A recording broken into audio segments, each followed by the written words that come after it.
Bonjour. Bonjour Ariane. Le projet du Grand Paris, vous l'avez rappelé, est un projet gigantesque, à la fois en termes, mathématiques, arithmétiques du Grand Paris. On va faire 200 km de nouvelles lignes de métro, c'est-à-dire qu'on va doubler le nombre total de lignes de métro qui existent dans la région de Paris aujourd'hui. On va aménager plus de 150 km dans un rayon de 5 minutes à pied autour de chacune des gares, c'est-à-dire une fois et demie la superficie de Paris. Mais le projet du Grand Paris n'est pas seulement gigantesque par la taille, les nombres qu'il accumule, il est par l'ambition qu'il porte. Et je crois qu'un des principaux facteurs d'attractivité et un des principaux moteurs du Grand Paris, c'est sa capacité à entraîner tout le monde vers un projet collectif qui est celui de créer une métropole durable, porteuse de croissance, d'équilibre économique et d'équilibre environnemental pour le XXIe siècle. L'intérêt que FIAPSI a manifesté pour le Grand Paris est pour nous d'abord un premier témoignage de la reconnaissance que le Grand Paris est un projet aujourd'hui qui compte sur la surface de la Terre. Et puis au-delà de ça, et c'est ce que nous évoquions avec le président de la FIAPSI, avec le président de FIAPSI France, notre conviction c'est que chaque métropole est confrontée peu ou prou aux mêmes enjeux.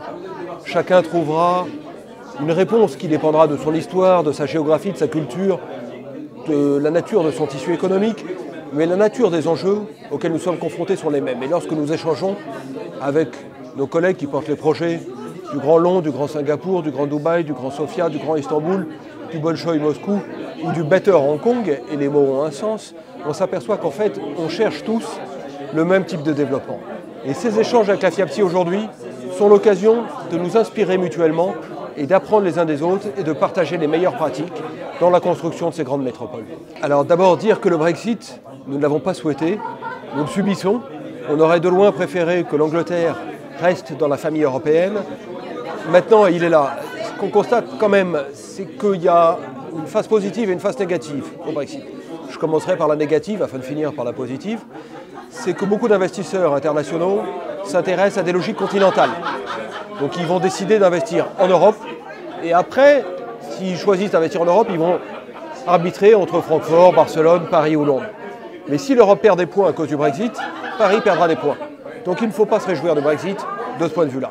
Ensuite, il y a une situation qui est maintenant, les entreprises vont chercher de nouveaux lieux d'implantation pour leur activité industrielle, pour leur activité de service, pour leur activité commerciale dans les grandes métropoles européennes.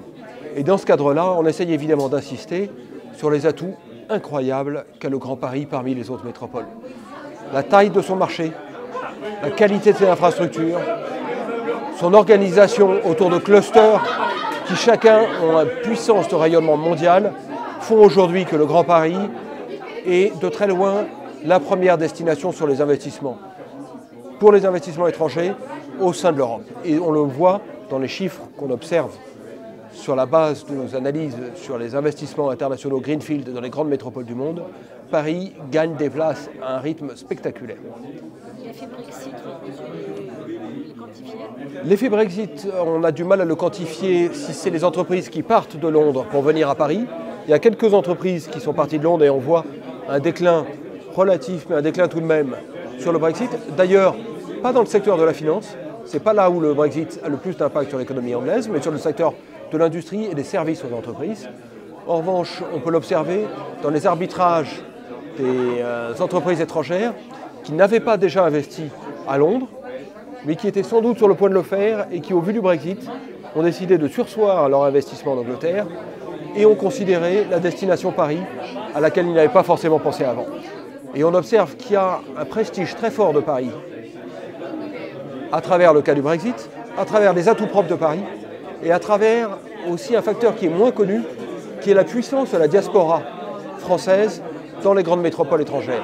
Quand vous allez à Hong Kong, la première communauté étrangère, ce sont les Français. Quand vous allez à Singapour, la première communauté étrangère, hors asiatique à chaque fois, ce sont les Français. Et des Français jeunes, des Français dynamiques, des Français créateurs d'entreprises qui sont venus là. Pendant un moment, on a regretté que nos talents fuient la France.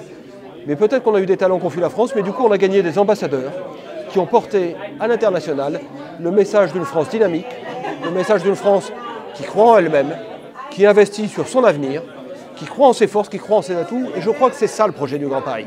Le projet du Grand Paris, c'est l'histoire d'un pays qui est prêt à mettre plus de 30 milliards sur la table, pas pour relocaliser des activités, pas pour essayer de se mesurer à d'autres métropoles étrangères, mais qui investit sur ses propres atouts. Parce qu'elle a confiance dans son avenir, elle a confiance dans ses armes, elle a confiance dans la nouvelle génération qui monte, et elle a confiance dans l'originalité de son modèle, qui peut vraiment en faire la ville-monde la plus puissante de la planète aujourd'hui. Merci beaucoup, Alexandre. Merci, Ariane.